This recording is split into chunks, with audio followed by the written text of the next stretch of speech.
Okay, imagine this. You've got a ship, a really famous one, maybe. And over, I don't know, decades, every single plank, every nail, every sail gets replaced. Uh-huh. The old ship of Theseus paradox. Exactly. Yeah. So the big question is it still the same ship when none of the original bits are left?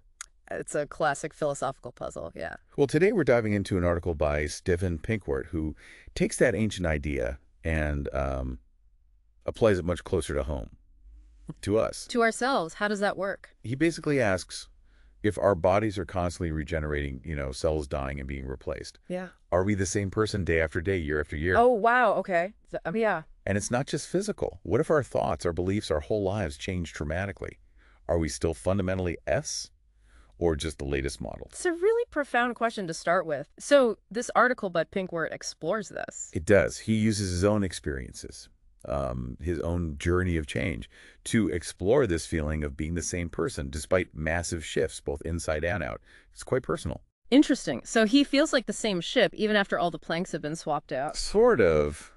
It's more complex. He talks about this weird feeling of like recognizing his own body, a scar here, a mole there, but feeling it's not quite his anymore. Like looking in the mirror and seeing a familiar stranger. Precisely. He uses the words new and recycled. You look like your past, but you feel updated, replaced. It's that paradox. I think a lot of people can probably relate to that feeling on some level. Things change, you adapt, but there's that core. Or is there? Well, he definitely tried to change. New clothes, different friends, even changing his taste in music dramatically. He mentions his Spotify algorithm getting totally confused. Huh, I bet. Going from what, sad indie to something completely different. Apparently aggressive trauma-blasting playlists, as he puts it. And even tried to change his voice from something he describes as nasal self-loathing to an erotic depressive whiskey tone. Wow, that's quite the effort at reinvention, a complete overhaul attempt. It really was. But here's the kicker, and maybe the most relatable part. Despite all these external changes, these attempts to be a new version. The old feelings stick around. Exactly. The deep-seated emotional reactions. He gives the example of rejection. No matter the new persona, the sting felt just the same. That core vulnerability persisted. Yeah, that resonates. You can change the scenery, change the clothes, but that internal wiring, it's stubborn. And this is where he brings in the Theseus trap idea, applying it directly to personal change.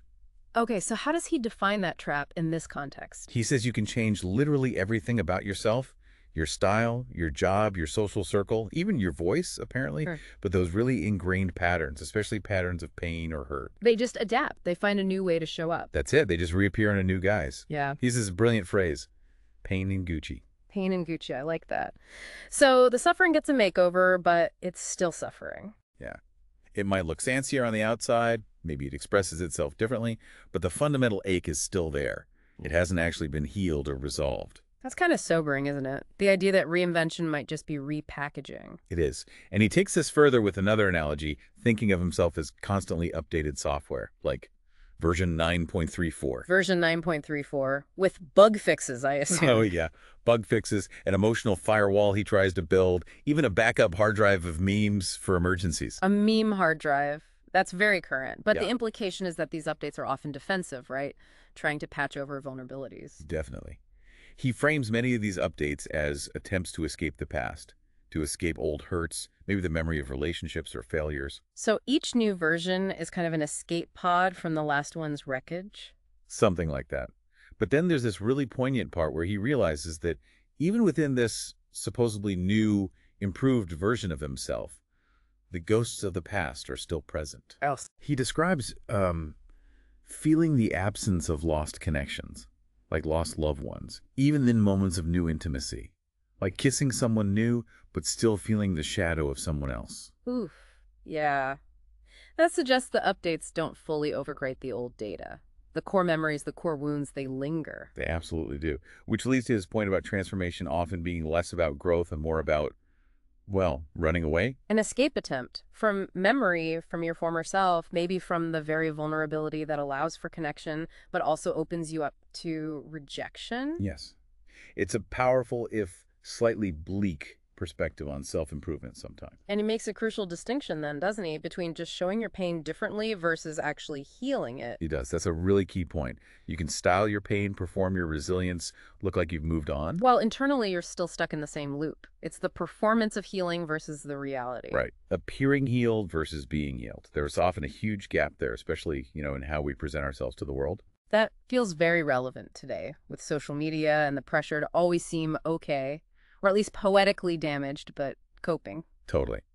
And he even gives some quite specific, almost tactical advice for how people share personal stories, moving from presenting this false sense of stability. Like, everything's fine now, I figured it out. Yeah, that kind of vibe. Yeah. Moving from that to a more genuine confession of ongoing vulnerability. He uses this funny example about an IKEA lamp triggering some deep-seated issue. An IKEA lamp. Okay, that's relatable randomness. Things setting you off unexpectedly. And also mentioning those awful cliche breakup lines like, "You're amazing, just not for me." He suggests owning the raw reaction to those things, rather than pretending they didn't hurt. So less performance, more actual confession of the messy reality. Exactly. But then he throws in another provocative idea, that sharing these vulnerable experiences, like through texts or performance or writing, Isn't just about connection or healing. he suggests it can also be a form of revenge. Revenge? How does that work? Like striking back with words, using your story, your pain, as a weapon against those who hurt you. Or maybe against societal expectations, or even just against the feeling of powerlessness. Wow. That's quite a cynical take. But maybe there's some truth to it. Turning pain into power, even if it's slightly aggressive power? It's definitely a challenging thought. He clarifies, though, that the ultimate goal perhaps isn't even necessarily to be understood when sharing painful stuff. Which is probably good, because are we ever fully understood? Probably not. He suggests it's more about finding connection with others who recognize the experience, that shared humanity in the struggle and the pain and the resilience. A kind of solidarity in acknowledging the messiness. A way to stop hiding, maybe. Yes, precisely. Yeah. To stop hiding. Yeah. And this leads him to mention his book. Okay. There's a book involved. Yeah, it's called Poetry Master, Posy Craft, and Seven Tegan. And he's quick to say it's not your typical self-help guide or some dry poetry course. Okay. So what is it then, given his perspective? He kind of cheekily calls it a weapon. A weapon. Intriguing. Yeah, like a guide to styling your pain, making it impactful, expressing it effectively, while still acknowledging that the internal struggle might be ongoing. So it's for expressing, not necessarily fixing. Exactly. He positions it for people who aren't asking, am I good enough? But rather, am I allowed to stop pretending? Am I allowed to show this? That's a really interesting angle. Permission to be authentic, even if authenticity is messy or painful. So wrapping it all up, Pinkwart really dissects this constant tension, doesn't he, between our ability or our desire to completely change ourselves and the way our past experiences, our old wounds, just keep echoing. Yeah, this feeling that maybe we're just rearranging the furniture on the same old ship rather than building a truly new vessel. It brings us right back to that ship of Theseus. Are we the ship? Are we the journey? Are we just the latest collection of replacement parts carrying the ghosts of the old ones? It really makes you wonder about your own version number, doesn't it? What internal bug fixes are running and which parts are still stubbornly original? Definitely food for thought. And if listeners want to explore that idea of expressing their own versions, that book again is Stephen Pinkwart's Poetry Master Poesy Craft in 7 Tagen. The subtitle hints at his German origins, but the themes are universal. Maybe a tool for navigating that space between performance and confession we were talking about. Could be. Yeah. It certainly sounds like it tackles that head on. Well, this has been illuminating in a slightly unsettling Ship of Theseus kind of way. Makes you look at yourself a bit differently. It really does. So, for everyone listening, maybe take a moment to consider your own ship. What parts feel new? What parts feel stubbornly old? And are you ultimately still you? Something to ponder. Until next time, keep questioning. Yeah, keep sailing, even if you're not sure which ship you're on anymore. See you next time.